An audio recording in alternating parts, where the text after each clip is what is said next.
Bismillahirrahmanirrahim.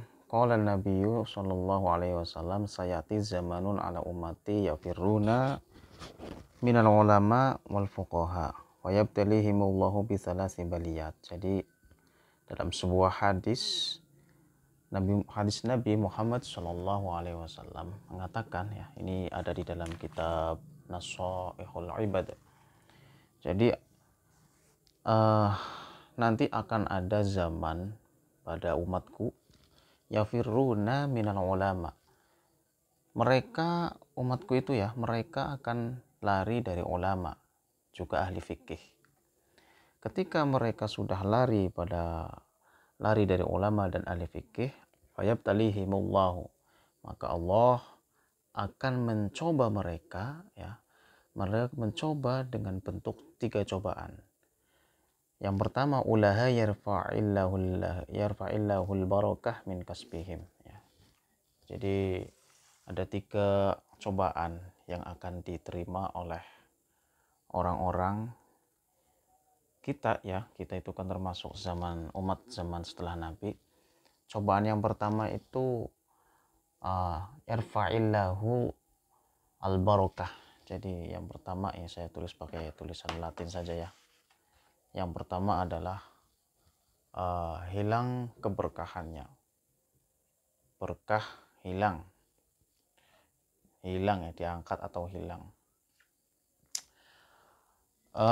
Ini mungkin sudah mulai terasa, ya, keberkahan sudah mulai hilang. Saya gambarkan begini.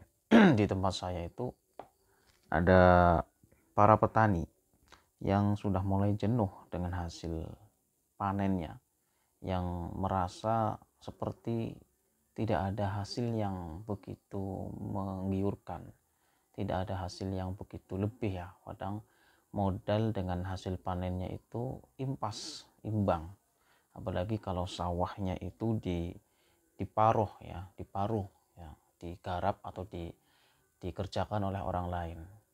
Itu sebagai pemilik sawah, misalkan memodalkan 500.000, ketika panen menghasilkan beras itu, kalau diuangkan, ya, tidak jauh dari uang 500.000 itulah, ya, ketika sudah dibagi-bagi, ya. Walaupun misalkan ada peningkatan, ya, paling 600, 700, 800, intinya tidak seberapa, tidak sebanding dengan modal yang diberikan, dengan hasil menunggunya dan sebagainya. Ini apa? Di antaranya adalah berkahnya itu sudah mulai hilang. Mereka yang dibesarkan itu bukan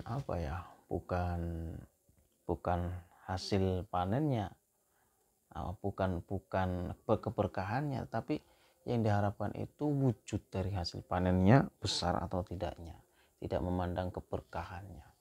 Ini keberkahan semakin hilang. Yang kedua adalah wasaniyatu yusallitullahu ta'ala alaihim sultanan zaliman. Akan dicoba diberi pemimpin yang zalim, diberi kepala suku atau ketua tim yang tidak amanah, ya, diberi pemimpin yang sukanya berkorupsi misalkan. Ini, ya, kita tidak bisa menilai siapa orangnya, tapi bisa kita lihat sendirilah bagaimana para pejabat di Indonesia misalkan, ya, sudah banyak yang korupsi. Itu mungkin salah satu cobaan, ya, dari hadis ini, ya, dari apa yang sudah dikatakan oleh Nabi. Dalam arti pemimpin itu bukan hanya presiden, ya, tapi para pejabat pemerintah atau siapapun yang dijadikan sebagai orang nomor 1, orang di atas kita, ya. Jadi yang kedua itu akan diberi pemimpin yang zalim. Ini sudah, ya. Yang ketiga adalah yakhrujuna minad dunya bighairi iman. Masya Allah, ini yang ketiga. Mati tanpa bawa iman, tanpa iman.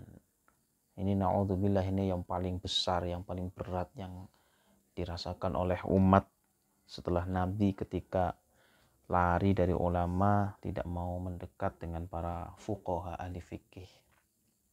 Mati dalam keadaan iman. Kenapa bisa begitu?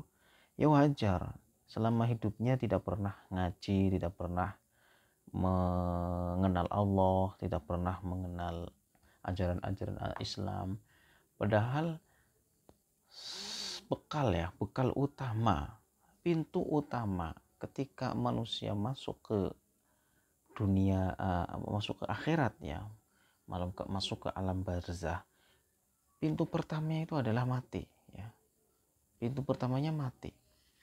Tapi ketika pintunya itu kita tidak bisa membukanya dengan apa supaya nanti di akhirat bisa selamat ya, bisa selamat di akhirat ya.